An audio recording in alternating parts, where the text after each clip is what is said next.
그러면 여기서 딱 네. 궁금한 게 나오네요. 좋은 기관을 예. 어떻게 예. 알아볼 수 있을까요? 내가 뭐를 선호하고 내가 무슨 가치관이 있는지를 알아야지 좋은 기관이 되거든요. 네. 절대적으로 저는 좋은 기관이라고 하는 어떤 획일적 기준이 있고 예. 거기에 따라서 사람들이 지원하는 거라고 생각하지 않아요. 어떤 조직은 당사자가 주체가 되어지도록 하는 쪽으로 초점을 맞추실 수도 있고요. 어느 곳은 당사자의 주체성은 조금 떨어진다 하더라도 누군가의 도움을 통해서 좀 더 삶의 질 자체를 높이는 쪽으로 지금 너무 부족했었던 삶의 조건들을 충족시키는 것을 추구하시는 기관도 있을 수 있거든요. 네. 어느 게 좋은 기관이냐라고 했었을 때 누가 정해줄 수가 없고 결국 그렇게 다양한 기관들이 있는데 나의 가치관에 맞는 곳이 좋은 곳. 먼저 뭘 알아야 되느냐면 예. 내가 어떤 가치관에 마음 떨려하고 어떤 가치관을 세웠을 때 그래도 이거는 밥벌이가 아니라 내 사명을 추구하는 내 인생 사는 것 같다 라고 하는 나 자신을 먼저 발견하셔야 네. 그래야지 그 기준에 따라서 좋은 곳이냐 나쁜 곳이냐를 결정할 수 있는 거예요. 제가 이런 얘기를 듣는데 제 마음이 끓거든요. 지금 약간 딜레마? 그런 슬럼프에 와 있는 분들한테 도움이 될 것 같아요. 이 말씀들이 자기 자신을 아는 게 가장 그쵸. 조금 중요하네요. 예, 자기 예. 가치관이라든지. 예. 실무자는 좀 괜찮아요. 그래도 현장에서 경험을 해보고 예. 경험을 해보면서 다른 분야도 좀 접촉해보기 시작하면서 예. 내가 여기에 맞는지 안 맞는지를 확인할 수 있거든요. 네네. 근데 사회복지학과 학생 같은 경우에는 현장을 경험하고 즉 간접적으로라도 경험하지 않고 계속 책에 파묻혀 있으면 이성적으로는 나는 이 분야가 맞을 것 같은데 직접 가보면 안 맞는다는 것들을 확인할 수도 있어요. 그러니까 네. 이상적으로는 내가 분명히 이 분야에 대해서 맞을 것 같았는데 직접 가서 봤더니 이건 설명할 수 없지만 나랑 안 맞는 분야도 있을 수 있거든요. 예. 근데 이걸 발견 못하고 일단 가는 거예요. 이게 우리 한국 교육에서의 문제점인데 고등학생 때까지 어느 학 분야가 있는지조차 잘 모르고 있어도 그냥 책에 나열되어 있는 것들을 쭉 보거든요. 그래서 고등학교 때 이 분야와 이 학과 하면 참 좋겠다라고 생각해서 지원해서 갔는데 가서 봤더니 내가 생각한 거랑 달라서 대부분 학교에서 공부한 거랑 실제로 직업을 구하는 거랑 다르게 하거든요. 거기 너무 이성적으로만 생각한 거고 실제로 몸으로 부딪혔을 때 그 느끼는 거는 완전히 다른 건데 이 부분을 잘 몰라서 그런 거죠. 맞아요. 예. 그러면 사회복지학과 학생들 중에서는 공부하시는 것도 필요한데 현장의 다양한 분야들을 접촉해서 나하고 맞는가 이거 확인해 봐야 되는 거예요. 저희 사람 만날 때도 그러잖아요. 저 사람 참 좋은 사람이라고 만나보라고. 그래서 분명히 설명을 들었을 때는 분명히 좋은 사람이고 머리로는 좋다는 걸 알겠는데 만났는데 괜히 기분 나쁜 사람이 있고 그러거든요. 그럼 이것을 무시하면 안 된다고 생각해요.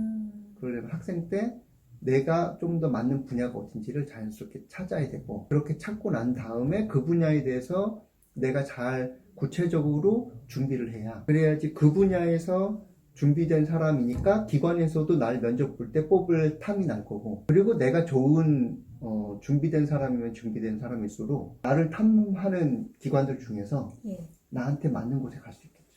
구독, 좋아요 부탁드립니다. 기관 실무자 면접. 기관 실무자는 아마 아실 거예요. 기관이 대부분 면접 볼 때 본인들께서는 합리적이고 이성적으로 직원을 측정해가지고 뽑는다 라고 생각하시거든요. 그런 줄 착각하세요. 네. 근데 사실은 대부분 직관적으로 뽑으시는 거거든요. 아, 그래요? 그럼요. 직관적으로 뽑아요. 즉 이성보다 감성적인 부분들이 먼저 작동하고 예. 그래서 감성적인 부분을 가지고 판단이 먼저 들어온 다음에 그걸 이성으로 합리화하는 방식으로 대부분 사람을 뽑아요. 사회복지기관만 그런 게 아니라 제도화되어 있고 구조화되어 있는 곳을 뺀 나머지 그냥 면접위원들이 그냥 들어가서 크게 준비 없이 이런 거 물어볼까? 라고 하고 들어가는 곳은 전부 다 여기서 벗어나기가 어려워요. 그래서 예를 들면 봤는데 모습이 너무 좋아요. 호감이 생겼어요. 면접자가. 그러면은 그때부터 뭘 생각하느냐면 머릿속에서 저 사람은 참 좋은 사람 같아 뽑고 싶어 라고 하는 호감이 먼저 생기고 그러면은 대답할 때마다 이 사람을 뽑아야 되는 근거를 계속 찾는 거예요. 내 머릿속에서. 네네. 예. 그렇게 작동해요, 대부분. 그럼 인상이 좋아야 되겠네요. 그러니까요. 그래서 일단 직관적으로 기관이 뽑는 것이니까 그 얘기는 반대로 내가 떨어진 이유를 기관도 나한테 설명해 주기 어려워요. 아, 네네. 그래서 가끔 가다가 뭐 기관에 제가 면접을 봤는데 기관에서 저를 떨어뜨렸는데 왜 떨어뜨렸는지를 알려주시면 그러면 제가 그걸 보완해서 딴 데 가면 참 좋겠어요. 뭐 이런 얘기를 하시는 분이 있더라고요. 물어봐요, 맞아요. 그때는 뽑으신 분도 당신의 호감이 안 느껴졌어 이렇게 쓰실 수도 없거든요. 예. 그리고 본인이 그렇게 뽑았다고 생각도 안 하기 때문에 네. 어떤 이유를 이야기할 텐데 예. 그 이유가 핵심적인 이유가 아닐 가능성이 높아요. 왜냐면 직관적으로 뽑는 거니까. 네네. 대신에 머리로는 이성적으로 뽑았다고 본인은 착각하시니까. 제가 떨어진 이유를 찾아서 고치면은 다른 데에서도 잘 뽑힐 것 같다라는 생각은 무슨 생각이 있는 거냐면 모든 기관이 같은 기준으로 뽑는다는 생각이니까 그렇게 얘기하시는 거예요. 근데 모든 기관은 같은 기준으로 뽑지 않아요. 내 기준이 어떠냐에 따라서 좋은 기관이 구분되는 것처럼 예. 모든 기관은 각자의 기준들이 있고 그 네. 기준에 따라서 뽑는 거니까 나도 어차피 실무자로서 자리를 옮길 때 다른 기관을 보잖아요. 네. 가려고 할 때 네. 한 군데밖에 못 간단 말이에요. 네, 맞아요. 네. 그러면 모든 기관을 만족시키는 사람으로 되려고 하는 순간 오히려 색깔이 없어져요. 자기만의 색깔. 일로 가야 되는 거예요. 그래서 기관이 그렇게 이성적이고 체계적으로 사람을 뽑지 않는다 라고 하는 전제부터 출발하시는 것이 맞고요. 직관적으로 뽑을 땐 뭘 보게 되느냐 하면 대부분 앉아서 보잖아요. 네. 앉아서 보면 볼 수 있는 게 두 가지밖에 없어요. 언어, 예. 태도, 네. 이거밖에 없어요. 그러면 면접 볼 때는 최소한 언어는 어때야 되느냐 하면 자신감 있어야겠죠. 적극적이어야겠죠. 예. 태도는 훨씬 더 호감적이고 그리고 또 적극적이고 자신감 있는 태도가 나가면 좋겠죠. 네. 라고 보통 그런 것들을 면접 뭐 기술이다 그러면 가르쳐주거든요. 네. 근데 문제는 제가 생각할 때 선우가 좀 바뀌었다라는 생각이 들어요. 뭐냐 하면 나는 원래 적극적이지 않은 사람인데 네. 기관이 적극적인 사람을 대부분 직관적으로 뽑으니까 적극적인 척 하려고 해서 그래서 상대방을 속일 수 있으면 그러면 취업이 되고 취업이 되면 그래 좀 한 여유가 생기겠네 라고 생각하거든요. 네. 그런데 사람은 대부분 만나면 알아요. 만나면 이 사람이 지금 자신감이 있는지 예. 아니면 자신감을 만들어내서 그런 태도를 해야 하는 건지 이거 직관적으로 하는 거거든요. 네.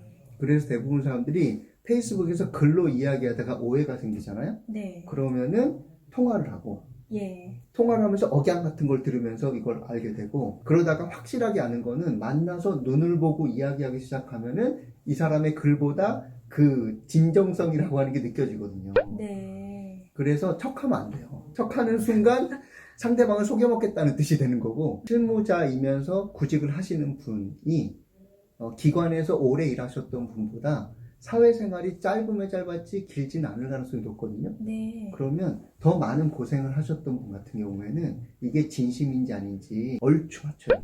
그래서 면접에서 얘기 들을 때 자신감 있는 태도를 가지고 하셔야 된다. 뭐 이렇게 태도와 언어에 그걸 꾸미려고 노력하는 것은 저는 패착이라고 생각해요. 네. 그러면 어떻게 해야 되느냐면요. 예. 언어는 면접 네. 볼 때 솔직하게 말해야 돼요. 솔직하게. 예. 진솔하게 말하는 거예요. 진실을 가지고 솔직하게. 팩트입니다. 예. 근데 대부분 친구 만날 때는 진솔하게 얘기하거든요. 네. 친구한테 잘 보이려고 하는 게 아니라 친한 친구 같은 경우에는 내가 어떤 사람인지 알기 때문에 진솔하게 이야기할 때 내가 생각하는 바들을 있는 그대로 이야기할 때 매우 자신 있게 얘기해요.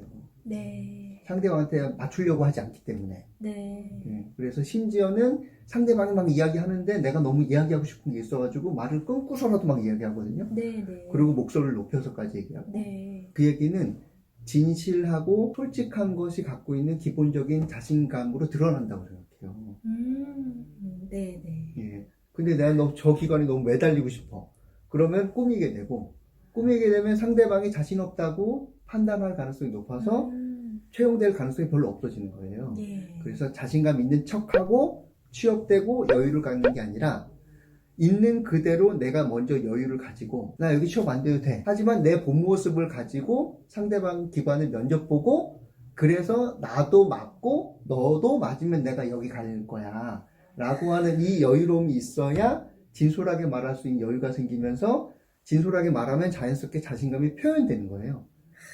그렇게 무슨 말씀이세요? 네. 거기에서 또 뭔가 이렇게 열정적으로 본인이 하고 싶은 마음도 사실 생겨야 되기 그렇죠. 때문에 예. 그런 자신의 그런 진솔한 마음도 얘기할 수 있고 또 거기에서도 서로 맞아야 된다는 예. 또 생각이 드네요. 예. 네, 거기에 있어서 그 말씀하신 그 여유라는 게 예. 그런 게 아닌가 싶어요. 이렇게 스스로도 마음이 나도 이제 어느 정도의 그런 이분들하고 같이 어떻게 내가 여기서 이제 지낼 것인가에 대해서도 생각을 좀 해보고 예. 이 기간에서 내가 어떤 역할을 어떻게 하고 싶다라는 그런 마음도 좀 있고 예. 그러면서 좀 내공이라 해야 되나요? 예. 그런 것도 좀 있을 때 여유가 오지 않을까. 예, 예. 그냥 나 빨리 취업하고 싶고 뭐 안정적으로 이렇게 살고 싶고 그런 거에서는 사실 좀 한계가 있지 않을까 그럼요. 그런 생각이 드네요. 예. 예. 오늘 사실 이렇게 얘기하면서도 저도 마음이 좀 진짜 좋은 분 만났다는 생각이 좀 들어요. 그러니까 영상으로 이렇게 남겨서 많은 분들이 이렇게 들을 수 있다는 게 좀 감사하네요. 예, 고맙습니다. 좋게 봐주셔서.